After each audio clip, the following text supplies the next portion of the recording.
So guys, before we get into the videos I've got for you guys, let's take a look at some of the headlines here. This one says, bandits are jihadists, not terrorists. Federal government can't give them terrorist treatment. APC Chieftain. So guys, this is coming after a Kwara State APC Chieftain came out questioning why the federal government has not designated these terrorists as terrorists. Now, another APC Chieftain is saying these bandits are jihadists, not terrorists. Hey, Nigerians, another discussion has opened. Bandits are jihadists, they are not terrorists. You see how northern elders are the ones protecting these terrorists, and that is why Gumi goes about say all this is Tinubu cannot dare him. Tinubu is afraid of those backing Gumi, because tell me why nobody is daring Gumi despite all the statement he comes to make. You are going to be watching the video where Arise TV has discussed Gumi's previous interview where he was saying kidnapping is a better offer for, you know, a better way for the terrorists to protest, to express themselves, that kidnapping is even a lesser evil.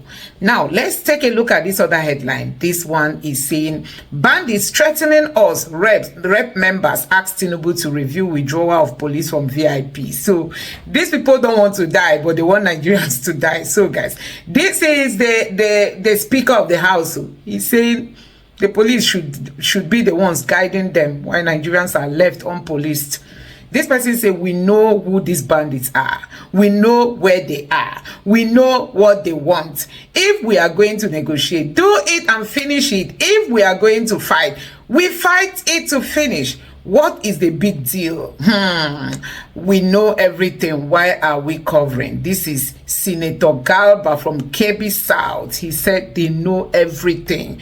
They know. Many people have come out to say they know where these bandits are. They know who they are. Why is the Tinubu's government afraid of confronting these people? So guys, I'm just going to allow you to take a look at this video where Arise TV crew members have all, discuss what has been happening, the latest trend on insecurity in Nigeria. It is really, really so heartbreaking that we are experiencing all this. Take your time, watch these videos, and let me know your thoughts in the comment section below. Please don't forget to subscribe and turn on the bell notification. Now take a look. I have a question for President Tinubu of Nigeria. How dare you?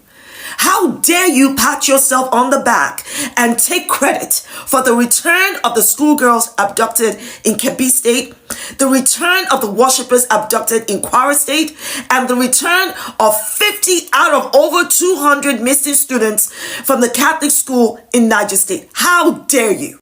How dare you deceive Nigerians into thinking you took active military action to rescue and recover, with no evidence of kidnappers apprehended, terrorists arrested, or even armed terrorists shot on sight for trying to resist the rescue and recovery mission.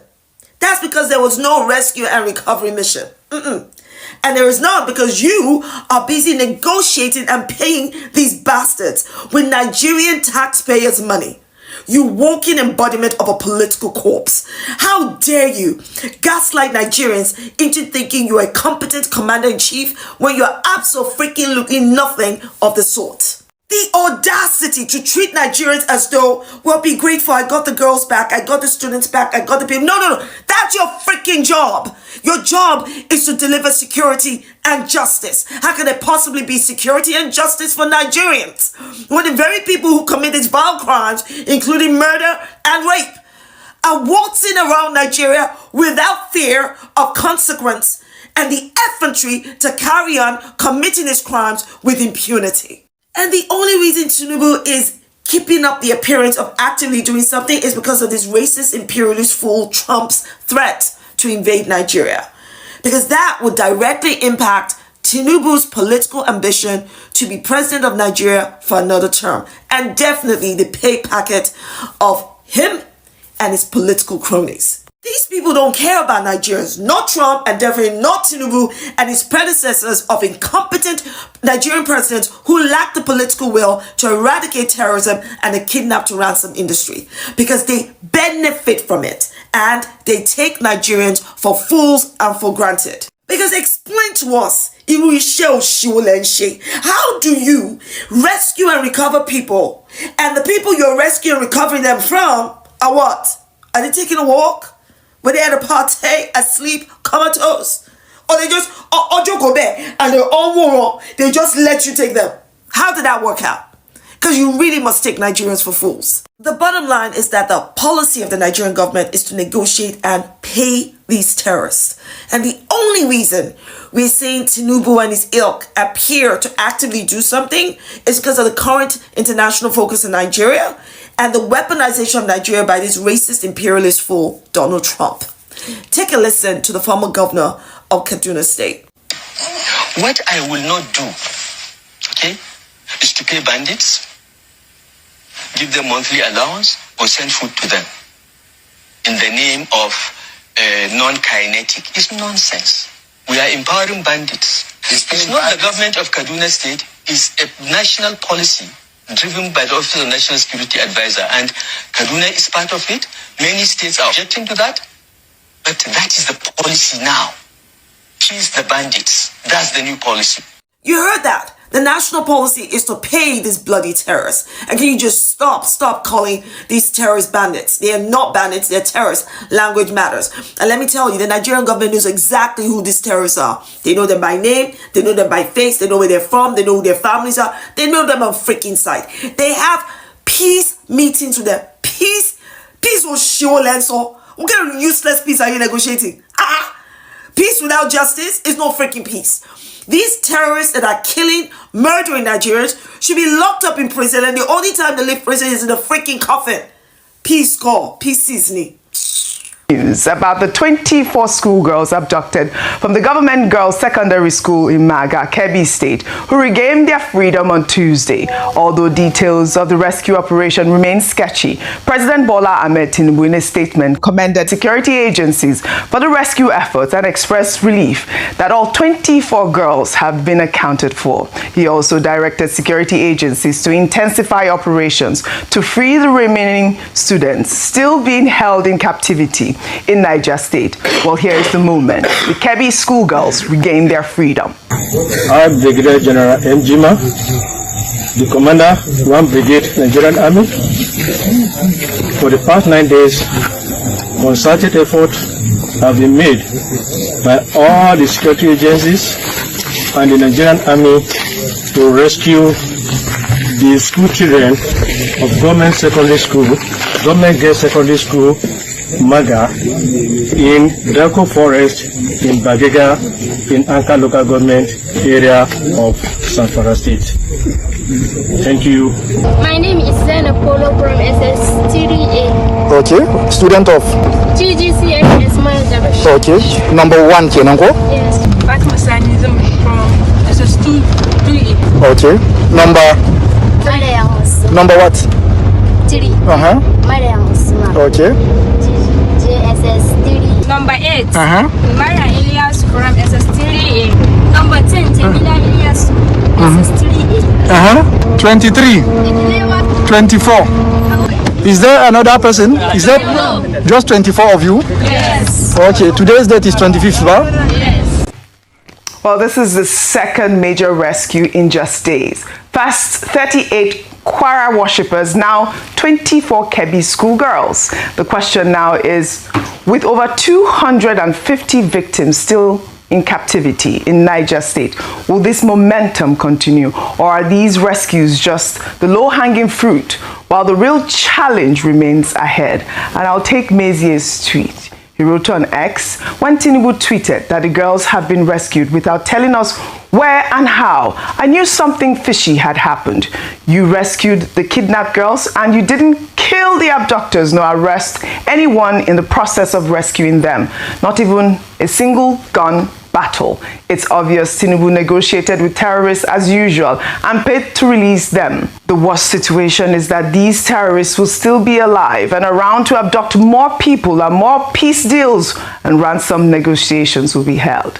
Meanwhile, a startling new video has emerged suggesting that the Nigerian government and the terrorists who abducted the students in Kebbi negotiated a deal in order to secure their release. In the clip, One of the armed men is heard asking the girls about a military jet that flew over the forest where they were being held. We could also hear the girls say they can't count how many jets flew above them while they were in the forest. One of the armed men then says the government had to negotiate and ask the girls about their conditions while they were in captivity, to which they respond that the abductors did not leave them hungry and did not assault them. Then another armed man tells the girls that they will get them back safely to their parents and that they are doing this based on the deals negotiated.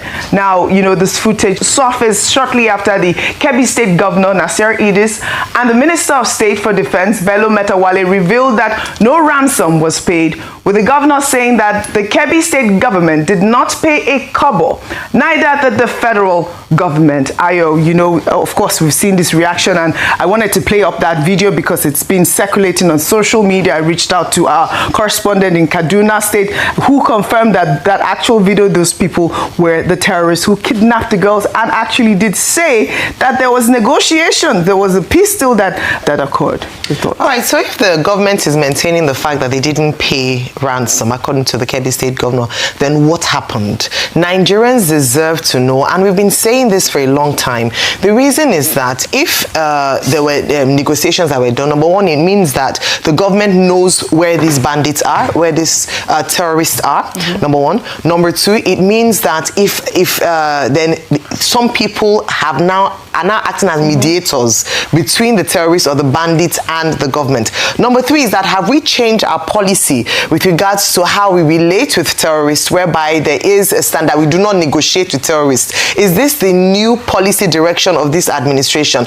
And there are many dangers around this. Number one, if ransom were paid, despite what has been said, it means that we are creating an economy for terrorism, bandits, and criminals in Nigeria. We are funding their lifestyle and we're perpetuating their crime because they now have more money to buy more arms and have more money to continue. And it also encourages others to go into this, because if there are no consequences, if at the end of the day what happens if I go to abduct people is that I'll get government attention, they will come and negotiate with me, nobody will be killed, nobody will be arrested, and what is the deterrent for me to take up a life of criminality? We're talking about ways to discourage these acts from continuing, and yet what we see is mollycoddling, kids' gloves in handling criminals. And this is dangerous, because if we don't deal with this, it means that we have not seen the end of terrorism and banditry. What it just means is that there will be a piece of ceasefire for a period, and then afterwards, when they feel like there's not enough money, or they want to gain the attention of the government again, they go on an abduction spree,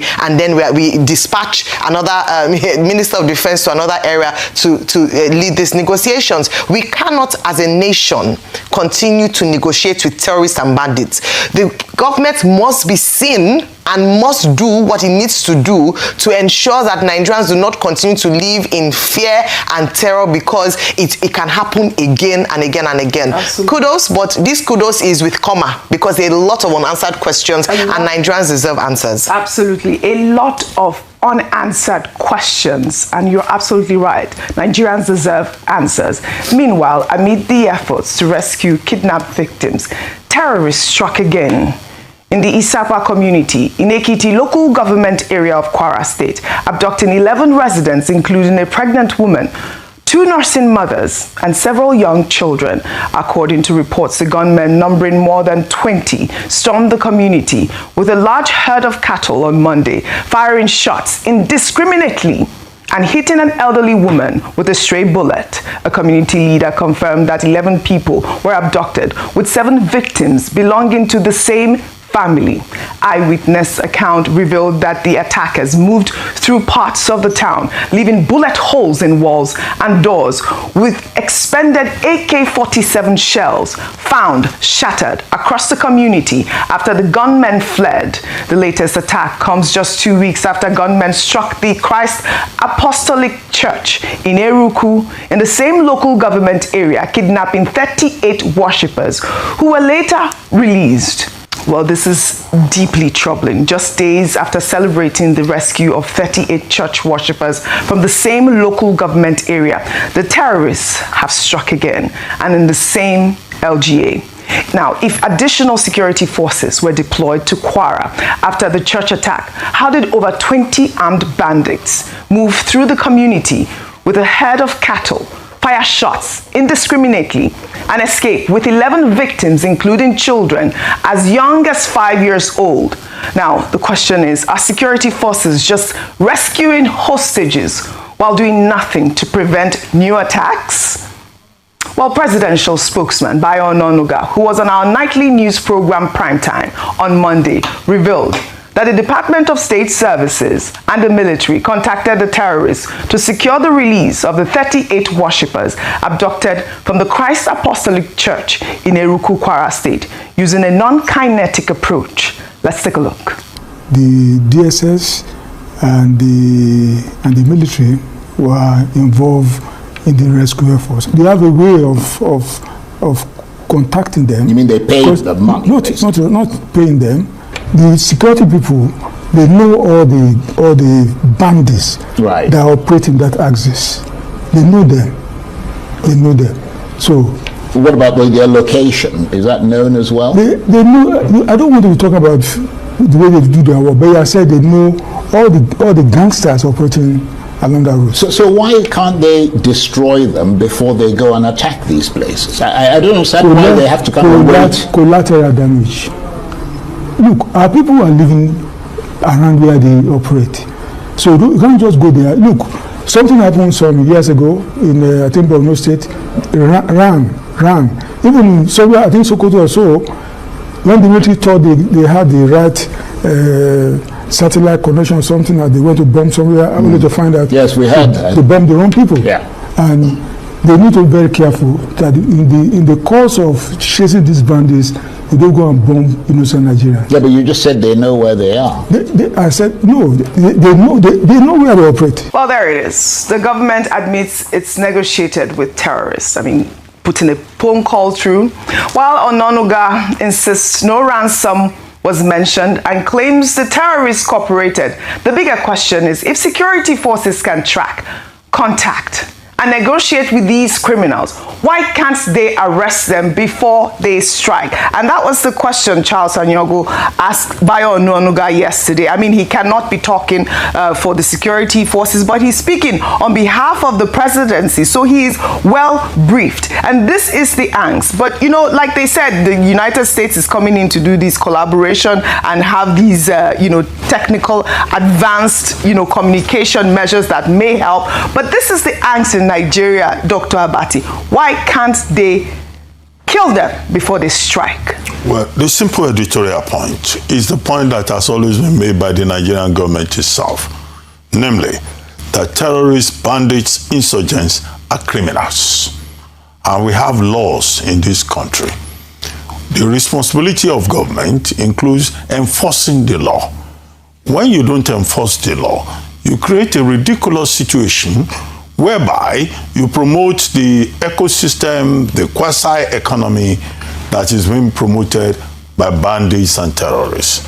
In the case of the Kebbi girls, the girls from the government comprehensive secondary school in Maga, you saw the bandits saying, oh, they cut a deal with the federal government. What is a deal? In the case of the 38 women from the CAC church in Eruku, Kwara State, were being told that the Department of State Services knows them, and they just told them to become like Father Christmas. But we know that in reality, these bandits, these terrorists, they are not Father Christmas.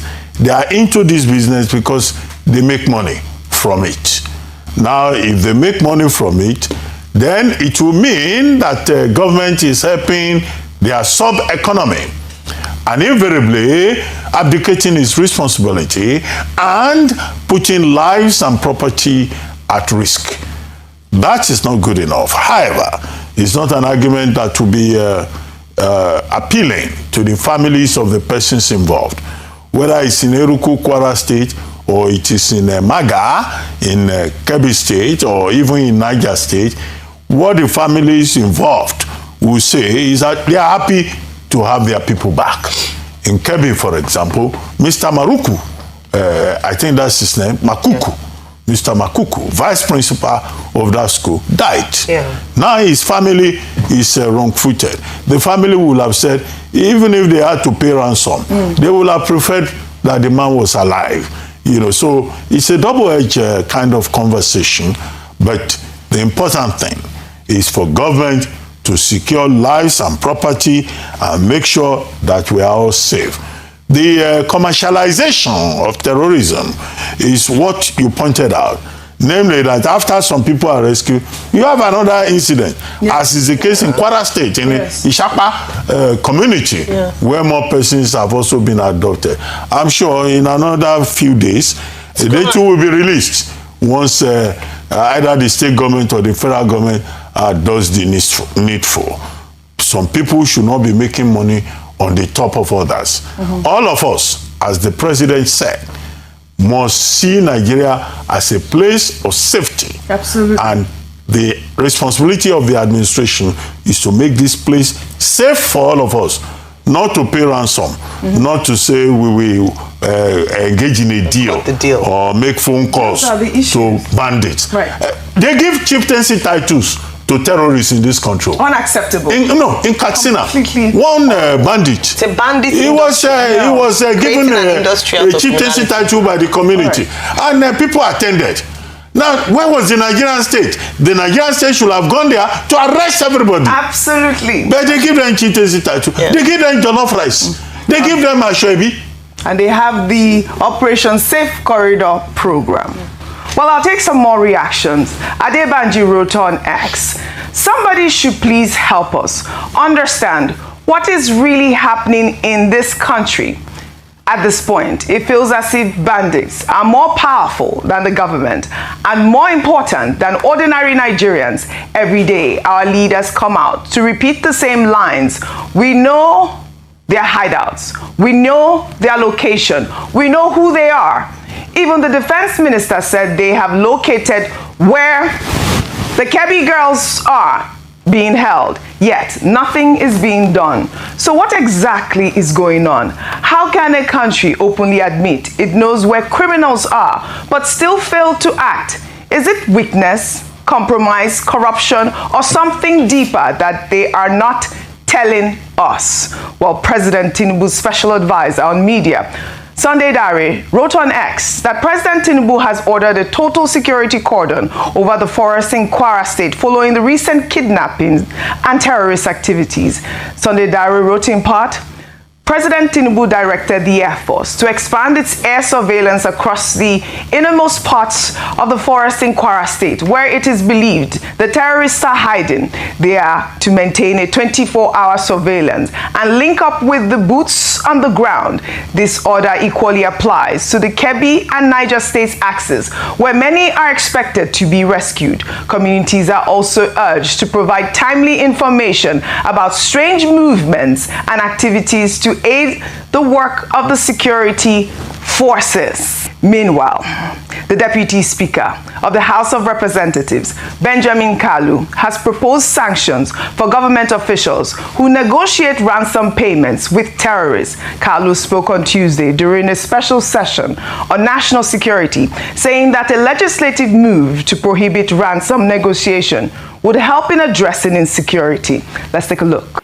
Mr. Speaker, honorable colleagues, despite strong anti-kidnapping laws like life imprisonment, death penalty for kidnapping, the practice continues because it is alleged that government entities negotiate with bandits and pay ransom. That is one of the things that the House must investigate. Security analysts confirm that amnesty deals and peace negotiation, they legitimize violence. They embolden armed group and undermine rule of law. The legislative solution required there is to ban unstructured amnesty negotiation and ransom payment by any government entity. Mandate criminal justice enforcement over expediency. Ban ransom payment by any government official. Bimbai, I'd love to bring you into this conversation. I'd like your assessment of everything that we have discussed so far. I mean, starting with, Benjamin Kalu requesting that, that there should be a ban on ransom payment by government officials. Your thoughts? Well, Oji, our constitution says that ransom payment is illegal, and they are now proposing for more legislation saying that negotiation should also be made illegal. But what have we done with that piece of law that says that payment of ransom is illegal? So guys, let me share with you some of the reactions from Nigerians after this headline started circulating. Bandits are jihadists, not terrorists. Federal government can't give them terrorist treatment. Apc Chieftain. So guys, these are the northern leaders shielding this, shielding these people that are discomforting people in Nigeria. Now, bandits are like football club in the north, owned by rich men. This man should be one of the owners of the bandit group. If jihadists are not terrorists, then who are they? Free fighters. Hey, bandits are jihadists, not terrorists. Canadian courts were right. Canadian court declares APC PDP as terrorist organization. So guys, a whole lot is happening. This person said, Mr. Bello is a fool for sympathizing with terrorists. He should be arrested for this. This is coming from Mr. Bello. I think it's the chieftain who said this, that bandits are jihadists, not terrorists. So guys, a whole lot is happening. This person say, Mr. Bello is a fool. This person said, there are two options for Nigeria and Nigerians. Either APC is completely eliminated or Nigeria divides into constituent parts. I mean, I think it is really getting at that point. And the same APC said there is no Christian genocide. Who are the jihadists killing? Oh my God. Who are the jihadists killing? Nigerians, who are they killing? Jihadists. Do you know what that means? People who come for jihad.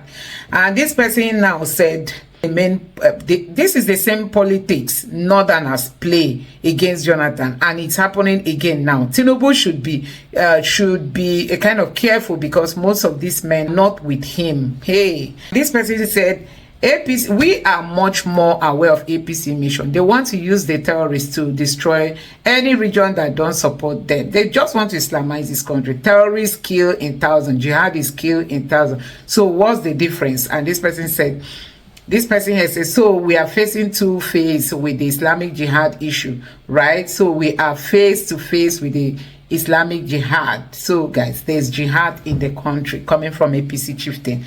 They said there's no Christian genocide. Jihad is what now? Jihad always fight against infidels. People they say they call infidels, which are mostly Christians. And this one says Nigeria is a disgraced country because of its political elites. This one says this statement is credited to who? And this one now says terrorists, jihad terrorists who kill civilians. So guys, a whole lot is happening in this country. A whole lot is really happening in this country. When are we going to be free from all this? This person said, I keep telling you it's jihad. When you are finally realizing it, it's too late. Guys, we are cooked in this country. God forbid. The US wasn't wrong when they said you lost. You lords are complicit to all these things happening. After all, we have an unserious government in Nigeria. This is the reason why this shithole must be dismantled. Please, we need this name. We need his name. Right? The same of the person, write the name of the person. So guys, I'm going to be reading this article so that we get to know the person who actually said this. Let me read this article. It says that bandits are jihadists, not terrorists. Federal government can't give them terrorist treatment. Apc Chieftain. This is an Apc all progressive. Okay, his name is here. Abdurrauf Bello. Abdurrauf has described bandits as terrorists, as jihadists, arguing that the federal government cannot deploy military force against them because there is no current law prescribing them as terrorists. So guys,